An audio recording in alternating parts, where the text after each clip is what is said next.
Allies Amplified is a live series by IME Inc. that highlights powerful stories of LGBTQIA plus allies. Not only are they sharing their stories, but also their journeys and insights to foster inclusivity, support, and most of all, friendship. And now it's time to turn it over to our host at the African Butterfly, Nyemade. Thank you.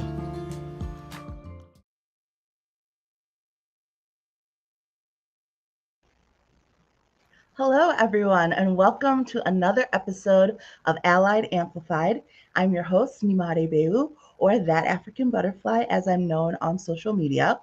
And Allied Amplified, if this is your first time joining, welcome. This is our second show. We're so excited to bring you another great episode. It's a series where we'll be highlighting powerful stories of LGBTQ plus IA allies, sharing their journey and insights to foster some inclusivity and support.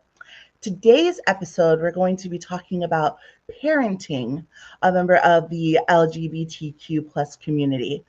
So to begin with, as I'm going to do every episode, I'm going to share with you some fun facts or key facts to know. And then I'll introduce our guests and we'll have a great conversation. So first, here are 5 key facts about being a parent to a child in the community. Because remember last time, if you were here last time, we said saying LGBTQ plus IA every time becomes a mouthful and a lot. So I'll just say the community after saying it the first few times of the episode. So first fact, parental support is crucial for well-being. Studies show that children in the community who receive affirming support from their parents have significantly better mental health, reduced rates of depression and anxiety, and lower risk of self-harm or suicide compared to those who lack support. 2, education and openness are essential. As a parent, it's important to educate yourself about your child's identity and the community. Understanding the unique challenges they face and being open to learning will strengthen your relationship and your ability to support them effectively. 3, affirming your child's identity helps build confidence. Using your child's chosen name and pronouns, as well as supporting their expression of identity, can have a profoundly positive impact on their self esteem and emotional well being. 4, affirming your child's identity helps build self confidence. Using your child's I was rereading 3. 4, family acceptance improves long-term outcomes. Research has shown that LGBTQ plus IA youth who experience family acceptance are more likely to thrive socially, academically, and professionally. They are also more likely to have healthier relationships in adulthood. And 5, it's okay to seek support as a parent. Navigating the journeys of parenting a child in the community can be challenging. Many parents find it helpful to seek support groups, resources, or counseling to better understand the child's experiences and to process their own feelings. This support can help create a more positive and inclusive environment for your child. So now that we have some facts, let's have some real conversation with someone who is living the life of being a parent with a child in the community. I have with me today Diane McLaughlin. Hi, Diane. Thank you so much for joining me. Nice to. I forgot to ask you, how do you pronounce your name? Nyemade. Nyemade? Nyemade, yes. Nyemade. Okay, it's a very pretty name. Thank you. I know it's easier to be the African butterfly online because it's you can pronounce that easily. AB. Yeah. I'll call you AB. Um, what did you ask me to say? I'm sorry. No, I was saying thank you so much for joining me. Would you like to tell everybody a little bit about yourself? Just a little Sure. intro. Hold on one sec. Let me just get rid of my dogs. My name's Diane, as you mentioned, and I am from Medford, Mass, which is about 4 miles outside of Boston, greater Boston area. I'm married to a man. I have 2 daughters and 2 doggies that you just heard in the background there. Well, thank you so much for joining me and to talk about your experience as a parent. Now, you don't just, talk the talk of being supportive, you walk the walk. There was a great video that you shared online, and if everyone will give me just a moment, we'd love to share it with the audience Sure. of you at the last Pride Parade. Yes.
That is so great. It looks like it was such a fun. It was so fun. event. That was my second year going to the parade.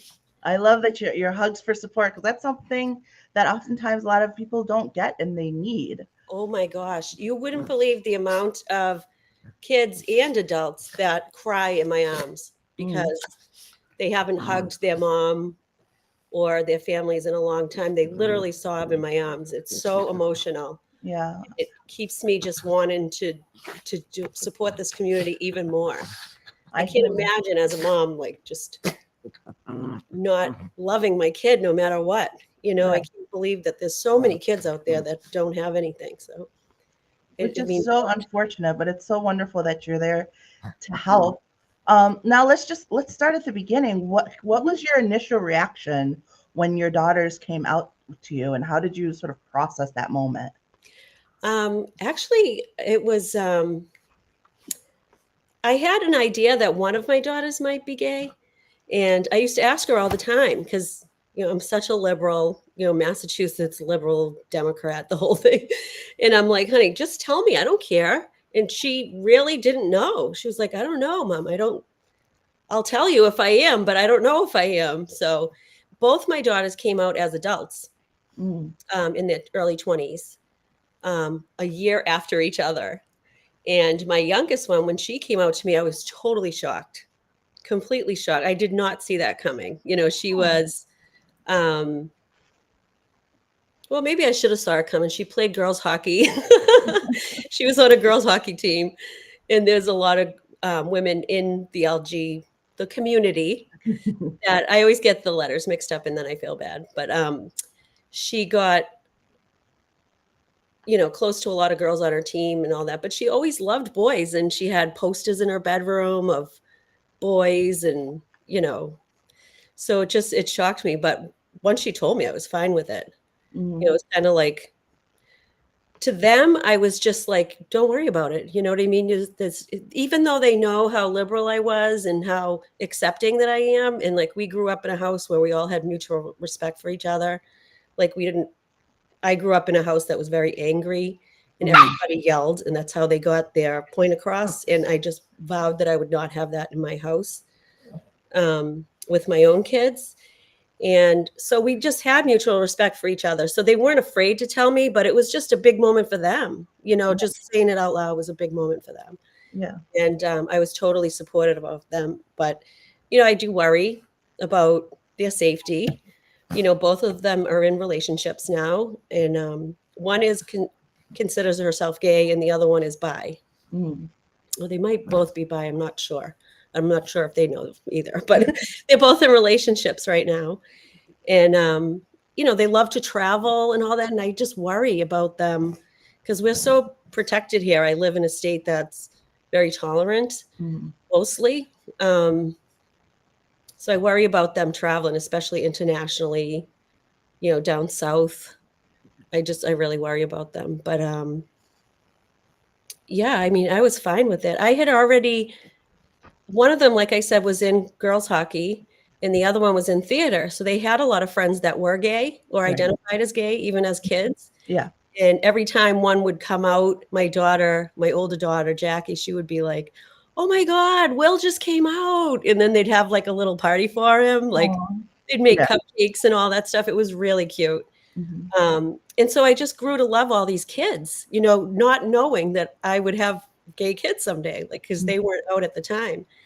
But just living through them and knowing all their friends, because my two girls, and they're just awesome human beings. They're one is 27 and the other's 26 now, Mhm. but they're just great people. You know what I mean? So I don't know. I got kind of off topic there because I was. No, it's okay. No, I was gonna say I love that you made a point of not carrying on the things that were upsetting for you in your childhood. We Mhm. see a lot of times where people grow up and keep passing down Oh, that trauma, yeah. if you will, right? Like I Yeah. once dealt with it, so now the next group deals with it. And I'm really incredibly impressed by parents who are able to be like, no, that stops with me, and I'm raising my kids a different way. My Mhm. mom did that with us, and I'm so grateful. It's like, especially as you get older, you're even Yeah. more appreciative of it because, like, you grow up how you grow up, and first of all, it takes a minute to realize everyone doesn't grow up that way. Mhm. And when you become an adult and you see all the people whose parents had a certain lifestyle who then pass that on to their kids, it makes you Mhm. even more supportive of the fact that you have a parent who not only lived that upsetting lifestyle, but was able to say, like, I'm not passing that on to my Oh, children. yeah. Did a good job of actually not passing that on to their kids. So I think that that's so wonderful that you were able to do that for your girls so that they could grow up in that type of more positive environment. Yeah. I mean, I was lucky because when we first got married, when we found out we were having our first baby, my husband and I both grew up as latchkey kids. We were home alone after school every single day. We got into a lot of trouble. Um, and then I had read things about, teenage pregnancies happen between 2 and 5 in the afternoon, like when the parents are at work and stuff like that. So it was really important to us that one of us stay home if we Mhm. could. Yeah. Um, and we lived in an apartment then, and my husband made more money than me at the time. So while I was pregnant, we worked at paying down some of our bills so that we can live on one paycheck once the baby came. And it was a struggle for a while.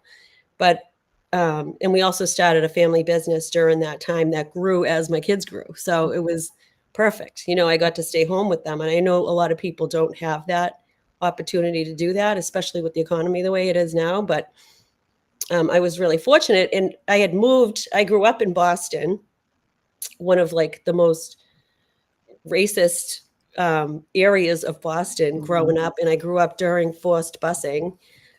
So I saw a lot of hate. And I think in me, like I was 12 years old, 11 or 12 years old, I think in my head that just set me up for um, not wanting to ever hate somebody because of the way they look. Like I Mhm. took it a different way. Instead Yeah. of carrying on that role, I went another way. Thank God. Yeah. And actually, my whole generation of cousins are all like me now. Oh, that's Like good. my father's generation was the last generation of that. You Mm. know, Yeah. Well, yeah, that's great. And your yeah. girls are definitely, like I said, fortunate to have that. I know that you mentioned that one of your daughter wasn't sure about coming out, which I think is interesting because some people, because I've talked to a wide range of people in the community, and some people are like, "Oh, I knew from childhood. Like I Yeah, knew and I didn't know what to say." And some people, it's like it took them time to really like identify those feelings and like really get to know themselves. And I think part of it is because we live in a society that just tells you have to be this way. So it takes a yeah, minute for people to kind of like unpack that and really be like, "Well, what am I actually thinking or feeling?" right. Um, I know you told her that, it was fine if she wanted to come out and she wasn't sure. Were you involved in her process any more than like that conversation as far as her trying to figure it out and identify Nope, or anything like that? nope, nope. She did it all on her own. I would see things like we my shared Amazon account. Like I saw that she was looking at books um, about asexuality and stuff like that. So I know she was really trying to figure out what was going on with her. and she's like me. She'll go to the library and find all the books on everything and do her research, So I knew that she was wondering when she was out there. And I remember telling one of my dear friends, she's like another daughter to me, and she was my younger daughter's hockey coach. She's gay. And I was like, Maria, why won't she tell me if she's gay or not? And she's like, she might not know, Diane, like she might not know. And she was right. Like she didn't know. And now my daughter posts funny things on social media. She'd be like, how did I not know I was gay? Like, cause she would all have, the signs are there. yeah, all the signs were there. So it's funny, but they've just taught me so much, and their community has taught me so much. Because my daughter was in theater, like I said, in the hockey. So we had a lot of gay people around us who we loved. And I was actually excited when they told me. I was like, yay, because I became, during COVID, I had seen something about the free mom hugs, about this group of people, moms, that go out to parades and proms and all kinds of stuff and give out free hugs for kids who don't have it. And that just really, I wanted to do that. Like I was trying to look into it. And of course it was during COVID. So the parades had stopped for a couple years. Yeah. I wasn't able to do that. And in that interim, both my daughters came out. So by the time the parades came back, I was a, certified gay person's mom. So I was really excited about that. Yeah. But, and they provided a lot of support, I found them on Facebook, the Serendipity Doodah Mama Bears, they call themselves, who are all parents of gay people. And that would be a great resource for you to look into for this podcast. There's some wonderful people in that organization that do amazing work. Like I'm still learning, and I'm just kind of riding their coattails right now, but I would love to get more involved because the parades just meant so much to me. In each state, they have subgroups for each state. So I was looking through to see if they had one for Delaware, and I didn't find one yet. And I did shoot off an email to the woman who started Free Mom Hugs to see if they had a Delaware chapter, so I could tell you about it. But I haven't heard back from her yet, so I'll let you know on that. Well, thanks for looking into it. Oh, you're welcome. And I want to mention, you said a little bit about the area of Massachusetts you were in growing up, and a little bit about like your home life. Have you had any challenges within your family or like your communities since your daughters have come out and your open support of them? Not that I know of, not to my face anyway. I'm sure a few of them do have an opinion. Because it's like Irish Catholic stuff, from growing up. And it's not so much, it's our extended family too, and friends in my neighborhood. I used to be really involved in our church. Back when my kids were growing up, I was a CCD teacher and all that stuff. So I'm sure there's some opinions out there, but nobody's come right out and said, and I get a lot of support. I post a lot of stuff about pride and being a proud mom and trans rights, and I just get involved in all of it. And because I just hate seeing marginalized communities tortured. Like I just hate it. I hate, so yeah, that part. I'm sure they're like, oh, here comes Diane's on her soapbox again, but so what? Right. Yeah, it's unfortunate that we ever have to feel bad about speaking up for what's right. Like and it's something that I used to battle with myself. Like, oh, I don't want to be annoying to people. I don't want to bug people. But it's like, well, no, I'm speaking up about something that's important and that's right. And so if they have a problem with it, that's a bigger problem. Exactly. Because I never have a problem with hearing someone speak out about what's right and what's positive. So the problem is with them, not me. And, as something we mentioned with the 5 points in the beginning, like people need people to support them and be out loud for them so that they know that it's okay. So especially as a parent, like that's, you mentioned people sobbing in your arms. There are so many people who unfortunately don't have that parental support because their thoughts of how the community feels about them or their church feels about them trumps how their children feel about them. And that's unfortunate. Yeah, it is. I mean, it's such an emotional day. Like you go home feeling so much love and pride and sadness, these people literally search me out and they're like, "Mom hugs," and they run up, and I have my aunt Diane, who's also named Diane, comes with me, and she has she's a free Nana hugs. She gives out Nana hugs because she's a Nana, and we just have the best time.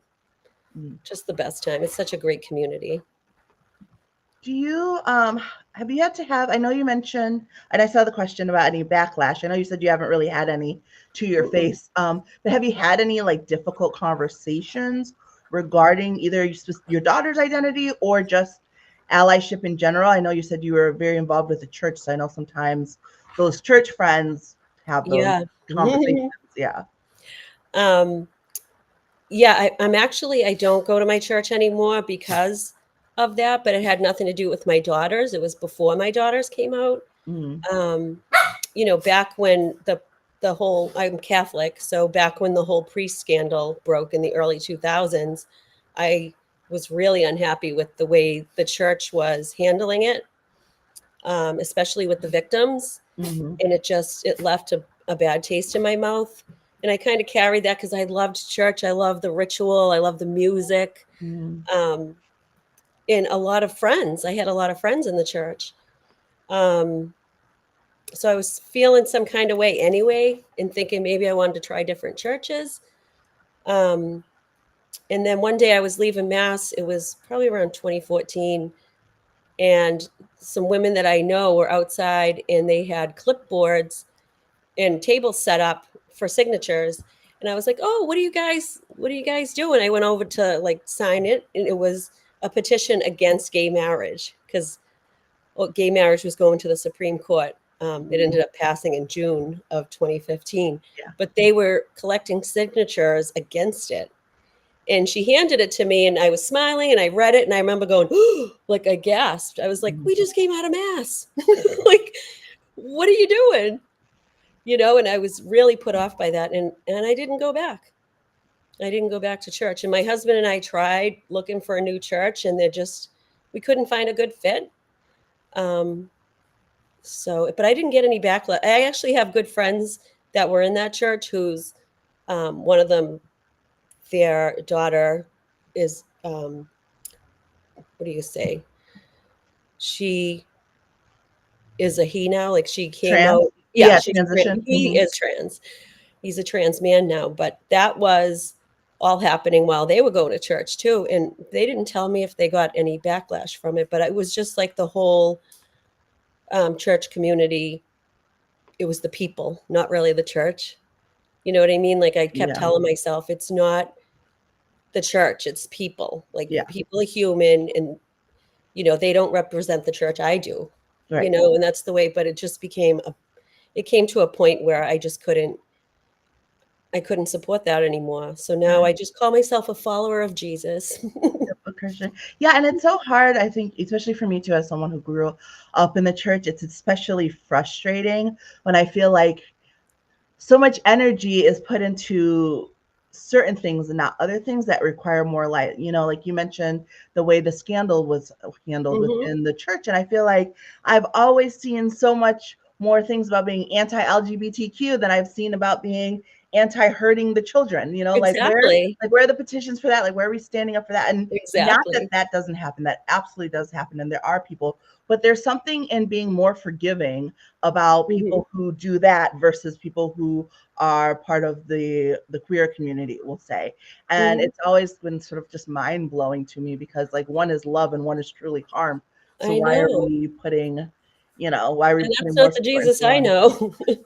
Right? Some days I'm like, did Right? we go to the same Sunday school? Because how did Yeah, my message end up completely different than your message? I know we sat next exactly. to each other, but I heard love and you heard something else, and I don't know how Yeah. that happened. Yeah. Like we always joke you come out of church and then they're giving people the finger and cutting people off in traffic type of thing. I was not one of those. I was always up against it. Like Yeah. just come on, people. Now, within the community, I know sometimes it's hard for parents. Now, your kids came out when you were older, so I know that that's your journey's been a little bit different. But you did mention they had friends when they were younger, so I Hmm. assume like you probably were advocating for it a little bit, even in the younger years. Like, did you see anything within like the school or within public spaces of like discrimination, and how did you deal with it? I didn't. I mean, I was really lucky. I love the city I live in, which is Medford, Massachusetts. The school had an active GSA. They had um, teachers who were gay, openly gay, who come out and talk to kids. Like, I didn't see any hate in their school. You know, they went to public school. Mm-hmm. Um, they went to Catholic school for the first 8 years of their life. Yeah.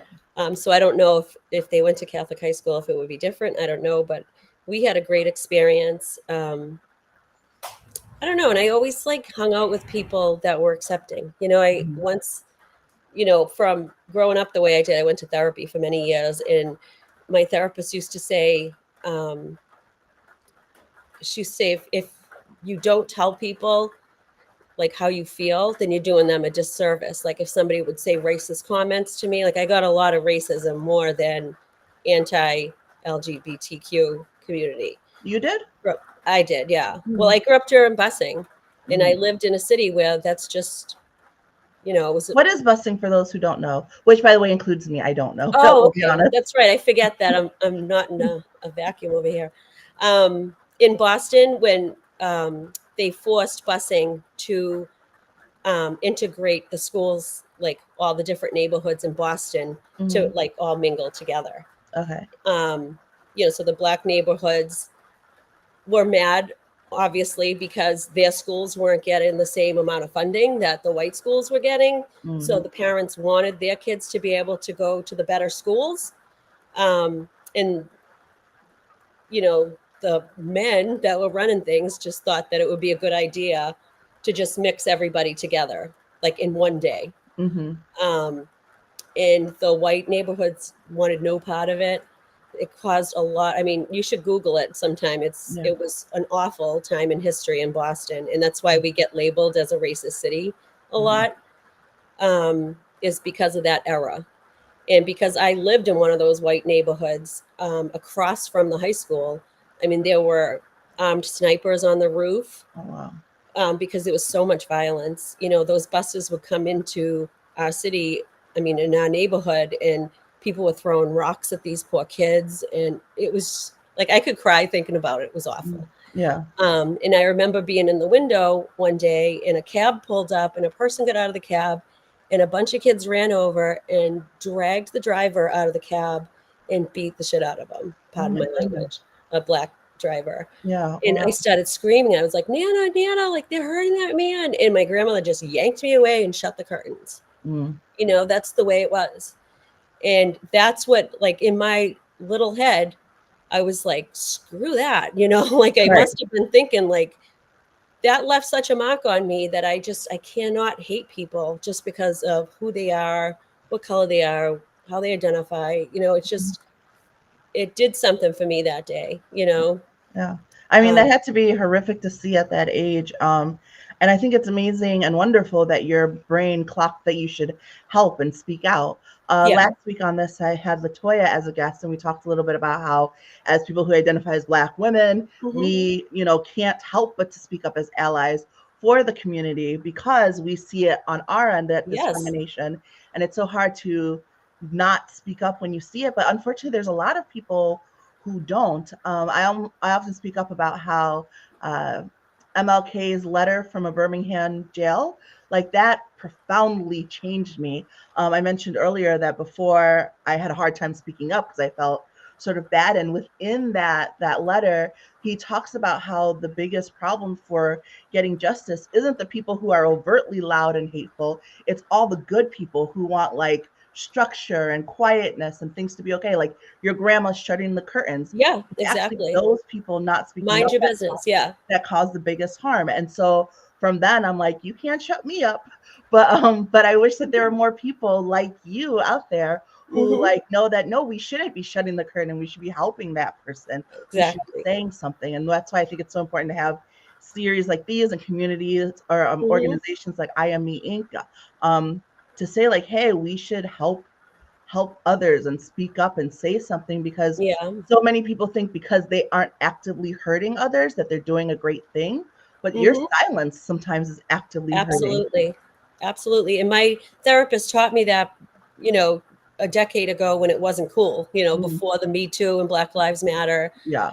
She said, if you stay quiet, and she was a white Irish lady. She's like, if you stay quiet when people say things like that to you, then you're doing them and yourself a disservice. Mm-hmm. So like that Ruth Bader Ginsburg, like say the truth even if your voice shakes. Yeah. That's what I did. I practiced Mm-hmm. speaking up, like stop sending me those stupid emails, like stop. I'm not interested. Like, you'd be on this list of emails from kids you went to high school with, and they're sending emails about like during Obama when he was running for president, just really gross stuff. It was just gross. And finally, I just spoke up and said, take me off your list. Yeah.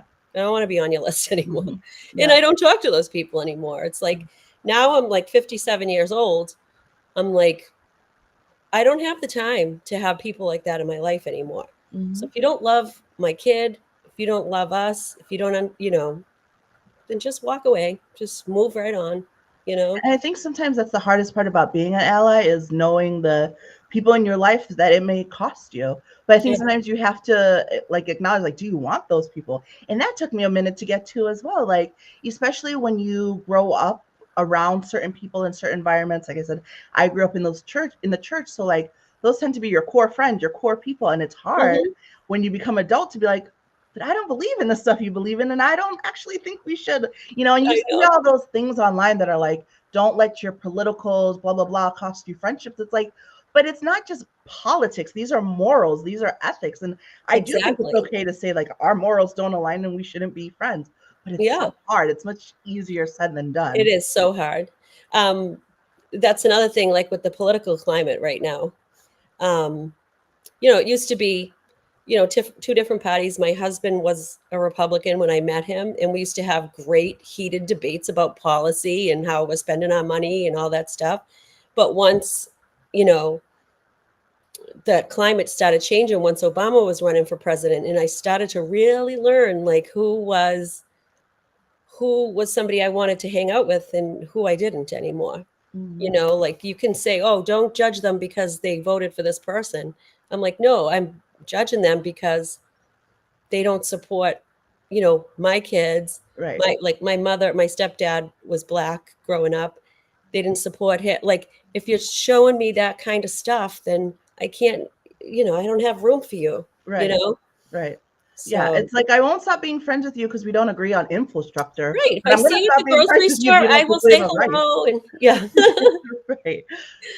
Now you mentioned a little bit earlier that, in Boston and in the area that you're in, it's more accepting at the moment and your kids are safe there. But when they go out, it's a concern. And I think that's a concern for, unfortunately, a lot of people. We're seeing Yeah. it across the country, more anti LGBTQ stuff being accepted, more um, hatred of people overtly being accepted. Hmm. Joe Mao said, I love this. Mom to a trans son here. Grateful for these conversations. Thank you. And actually, there was a comment earlier as well that I saw that I wanted to read.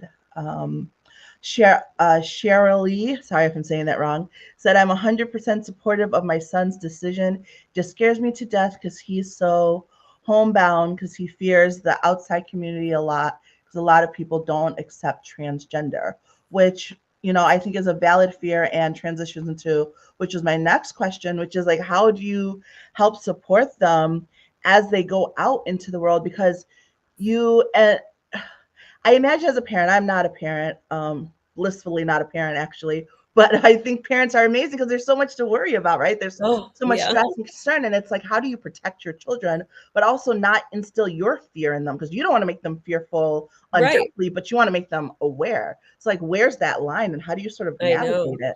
Because I don't want to say anything that's going to squash their spirit either. I Mhm. don't want to say, oh, don't wear that tube top. You know what I mean? Because Yeah. then they're going to see you this way, or don't wear that shirt with those statements on it. You know what I Mhm. mean? Like, I can't do that because that's their journey. Like, I learned, like, God has no grandchildren. You know Mhm. what I mean? Like, God's watching over them too. And I do have a lot of faith. So I don't worry too much. I don't spend a lot of time on worry, but I definitely do, like when they're traveling, but they, like I said, they're older. They're in such a great the group of friends that they met through college, through theater, through sports, that they're really secure in themselves and they're safe and they have a great head on their shoulders. So I don't worry about them too much. but it's the other kids, like my friends with trans kids. Like I worry about them. I do worry about them. Like I don't know. That's hard. That's hard to navigate as a parent, I'm sure. Yeah. Rather than two lesbian daughters. You know what I mean? I'm sure like two trans daughters or two trans sons or whatever. Like that must be really hard, and you must worry about them. Sometimes I feel like people just need hatred to hang on to, right? Like it's like, oh, okay, so we're accepting of this, let's find this new thing to dislike. We're accepting of this, let's find this new thing. And not that like everyone is accepting of people in the LGBTQ community, but like they're more accepting, right? Of like gay and bi and I would hope queer. so. So now it's like, oh, let's hate the trans people. And it's just like, can't we just, people are people, can't we just love people? And I I know know. and people will be like, oh, you have such rose colored glasses. But I just feel like I don't understand getting so upset about stuff, especially when I it doesn't know. personally affect you. Like I the know. amount of I people don't who are get it. so angry.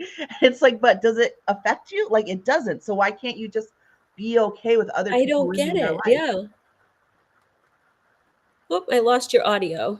Oh, can you hear me now? Oh, there you go. Okay. Okay. Yeah, so it's very frustrating for me, and I try to like keep my cool and namaste because you don't get anywhere yelling at people or being angry or condescending. But sometimes I just want to scream like just let people live their life. Why do you have to have everyone live their life like you for it to be Hmm. okay? Just let people live their life, you know? Yeah. Um I was thinking of that mom that left a comment about her trans son, mhm, um, and how he stays home a lot because he's nervous. That like maybe she could think about joining the mama bears online. They have unbelievable advice. The women and the dads on mhm, that page, that group, and the free mom hugs. They're both on Instagram, Facebook. They have so much great advice because they've all been through it themselves. yeah. Um, and then you can meet people through those communities too. Like her son could maybe make some friends through those communities. I'm not sure Yeah. where he's from. Is most of your listeners from Delaware? At the moment, but it varies. Yeah, we got Yeah, some trickling in from others. I'm hoping that this podcast takes off because there's Yeah. really nothing like it out there right now. Mhm, You know, uh, yeah. Speaking as allies, Yeah. you Well, know. thank you. I appreciate that. And thank you for your time tonight. If anyone has questions, please put them in the chat. We'll just be speaking for a few more moments. But yeah, let me know if you have any questions. I wanted to ask, um, has your daughter, because you're part of the community a little bit before you mentioned, but has there been anything since they've come out that has changed your perspective or sort of deepened your allyship? Hmm. There was so much that I didn't know. I mean, like, yeah, you love and accept all of these kids, but then I learn about all these things that aren't cool to say, like messing up pronouns and um, just they've taught me so much, and I always apologize if I screw up. Like, even like because of the way I grew up too, I always wonder if some of the things I'm saying are microaggressions or because I always want people to be honest with me and tell me so I can learn. And that's what my daughters have done for me, like me being a part of their lives and their partners' lives and in the community, like the free mom hugs and in the mama bears. Like I'm learning so much about this. So it's like everything. It's not just a surface thing. It's like, oh, I like women. There's a lot behind the scenes that they go through internally, Hmm. um, that I learn along the way too. And it's just like I just love to learn. Like I'm just remain teachable is one of my favorite Yeah. quotes because I just love always learning because I never want to be the person like when I want somebody to walk away from me feeling really good and inspired. Like I never want somebody to walk away from me feeling down or feel, you know what I mean? Yeah. Like, so that's what they've taught me. They'll say, Mom, you can't say that. They do it mostly with their father because he's he's the dad jokes and all Yeah. that stuff. He's slow to come around, but he's very supportive too. Yeah. But I'm No, so proud of him in all back when my daughter voted in her first election for Hillary Clinton, and she was so excited. to vote for a woman. And, all the polls, she learned a big lesson. All the polls were saying she was going to win. It was a shoo-in, and we're all celebrating, went to vote together, out to breakfast. And then when she lost, they were in a puddle of tears. One Same. daughter came home from college because she just didn't want to be in her roommate. Her roommate was a Trump supporter. Mm, And she came home, and my husband didn't understand why they were crying. He's like, why are they flipping out? Why are you all crying? mhm. And now he understands. Like my kids saw this. They saw what was coming up ahead.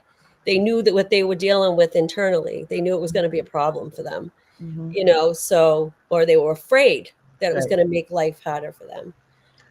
So that's why right now I have the free mom hugs. Right now it's all about voting. Like, just get Yeah. out and vote, And like, that's one of the hardest things. It's like you sometimes, especially when you are part of a marginalized community, it's hard having people who haven't experienced it to really see when you're like, listen, the writings are on the wall and we know where this is headed. right. Not that it's all about politics, but like when you say make something great again, and you're talking about the past where all of these demographics and It minorities wasn't and great. groups, it was not great for us at all. And now Yeah. you're promoting making it like it was. We see the writing in the wall of where this is headed and how it's going to negatively impact us.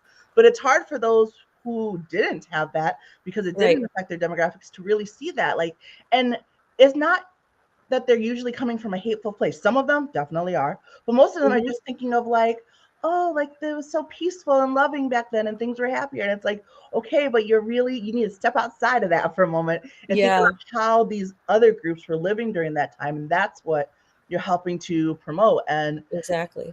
here we Because I are. don't come from those groups. I grew up white, you know. Mm, I mean, we were broke, but we weren't. I didn't have the problems that you had growing up. You know yeah, what I mean? yeah, So it's a complete learning process for me and my husband. yeah. Just trying to make life easier for the people around us. It's not just about us. And I It's not especially about us at appreciate. all.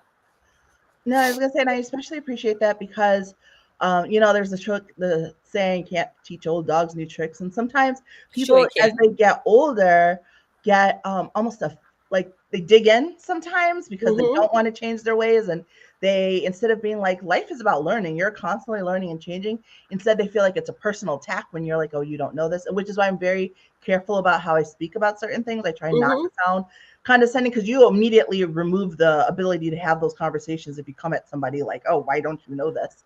But Yeah. it's always great when you do find people who are older who are like, teach me, I want to sink in. Like the fact that you're open to have those conversations with your girls about pronouns, and the fact that you're willing to grow and be okay with the fact like, hey, I said it the wrong way because I don't know and I need to learn and grow. And Hmm. that you take that and change instead of being like, well, it is how it is. I think that that's great. And I wish that there were more people like that. Even your husband, knowing that he was a Republican, knowing that he's a white male, like, and the fact that he is able and willing to try to change and learn and grow, I think is so important. I wish we could spread more of that. I know. And trying to teach him and people like him in my life about privilege. Like they didn't get it. I mean, he's Yeah. getting it now, Hmm. but like, what do you mean privilege? We were Right. poor. I Blah. had I'm like, issues too. Right. that's the kind of stuff, that's Yeah. what I love my kids. And that's why I love hanging with the young people, keep me on my toes for Yeah. sure. And I have my daughter's friend who she went to high school with. She is trans and she's my hairdresser now. Mhm. And she came out um, probably like 4 years ago. So I've known her since she was little. So I Mhm. mess up her pronouns all the time. And she's so patient with me. Yeah. Yeah. I'm like, sorry, I'm so sorry. Mhm. And Um, most of the time they are, if they can tell that you're trying yeah. to come from a good place. Yep. Someone did ask, have you ever felt, and Peach, thanks for asking, are you ever afraid for your safety being an ally?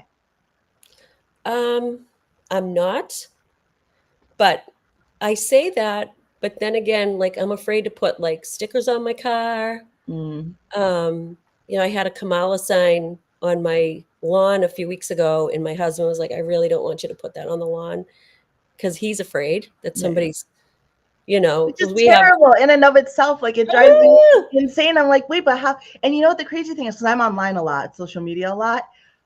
The worst comments I find in the comment section, if I go to their profile, it's usually in the something about God and Jesus and love in their bio. And I'm like, how is I it know. always those people with the most hateful comments? How is it those people that we have to fear the most? And you shouldn't, right? Like you should feel okay to have that, even if it's a difference of opinion. You shouldn't Right. fear for yourself because of it, but you do. And that in and of itself drives me insane. I know, me too. It does. But no, I don't feel afraid.